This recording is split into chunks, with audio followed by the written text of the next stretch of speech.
In our previous two lessons, we discussed elimination and introduction rules for all of our connectives, except the biconditional and negation. In what follows, we'll deal with the rules for negation. In particular, we'll start with negation introduction. This rule is based on a very important fact, which is that every sentence that entails a contradiction is itself false. In other words, if you have a sentence X and from it you can derive a contradiction, then X is false. And in consequence, its negation, not X, is true. Now, every contradictory sentence is equivalent to one of the form X and not X, or Y and not Y, or Z and not Z. So, one way of showing that not X is true is by establishing that for some sentence Y, both Y and not Y can be derived from X. Therefore, if you want to prove not X, you can do it indirectly, by showing that X entails a contradiction. The procedure in this case is similar to that which you would use for conditional introduction. You temporarily assume X and start a subderivation. But in this case, the aim is deriving a sentence of the form Y and not Y. Or what is just as good, deriving each of its conjuncts. You don't have to actually form the conjunction. So if you want to prove not X, then first you assume X, so you open a subderivation. Then you work your way towards deriving Y and not Y for any Y. Any contradiction you can get is enough. Once you have both Y and not Y, you close the subderivation. And in the next line, you write not X. This is similar to a classic argumentation technique known as Reductio ad absurdum, or reduction to absurdity. This consists in assuming the denial of what you want to prove, and then showing that such denial leads to absurdity, often in the form of a contradiction.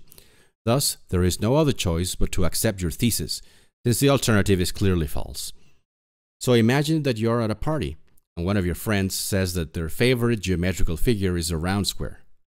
But, with your keen logical sense and your zeal for the truth, you bristle at such nonsense. You feel it your duty to demonstrate to your benighted friend that there can't be such a thing as a round square. After all, you were the kind of child that was described by their parents as precocious and by everyone else as a pain in the butt. To argue your point, you start with the opposite assumption. Suppose, for the sake of argument, that there is a round square, as your foolish friend says. Now, since it is a square, such a figure must have angles. And since it's round, it can't have angles. Thus, our figure both has and lacks angles. But that is absurd. There can't be such a thing. Now, all the inference steps that you took seem valid, and all the other definitions and assumptions you are using seem to be correct. Therefore, the source of the contradiction must be in the initial assumption that there are round squares. Therefore, there is no such a thing as a round square by Reductio. So, the SL procedure for negation introduction is something like a formal cousin of this Reductio technique. The difference is that Reductios often have a non-negative conclusion, whereas negation introduction, in virtue of its name, always introduces a negated sentence. But that's a matter of narrow formalism, not of overall approach. The negation introduction rule is abbreviated as -I. The rule says, in short, that if both Y and not Y appear in a subderivation having X as its assumption, then you can infer not X. And here we have a graphic representation of the use of the rule. You start with X as an assumption, then you derive both Y and not Y.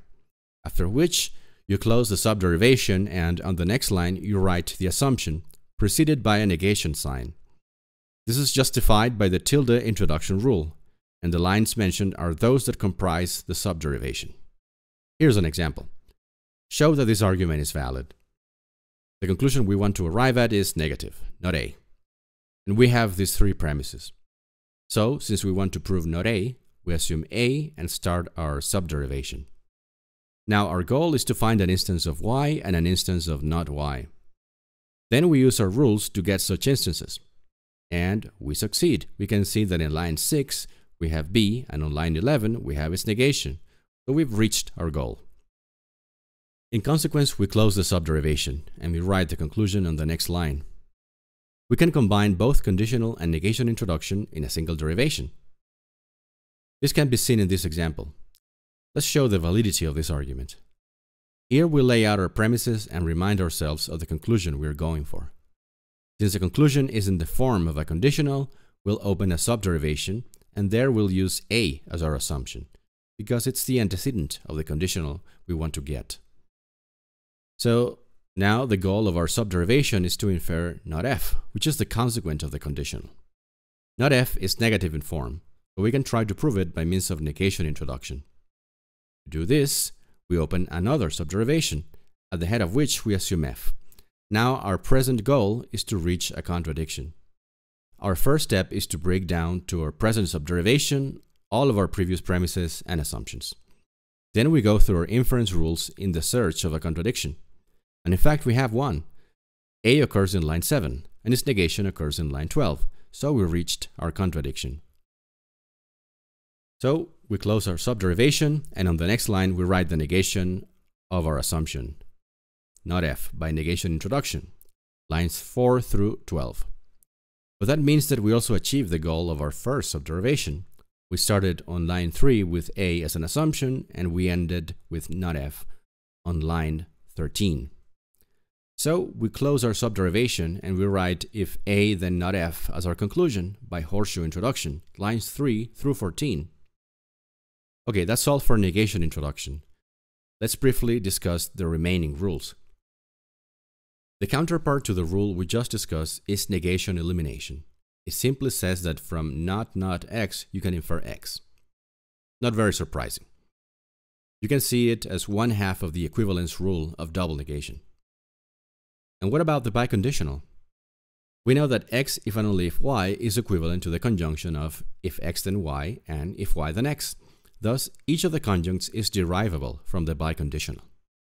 So from x if and only if y, you can derive if x then y, as well as if y then x. Our final basic rule is biconditional introduction. It says that whenever you have both if x then y and if y then x, you can infer x if and only if y.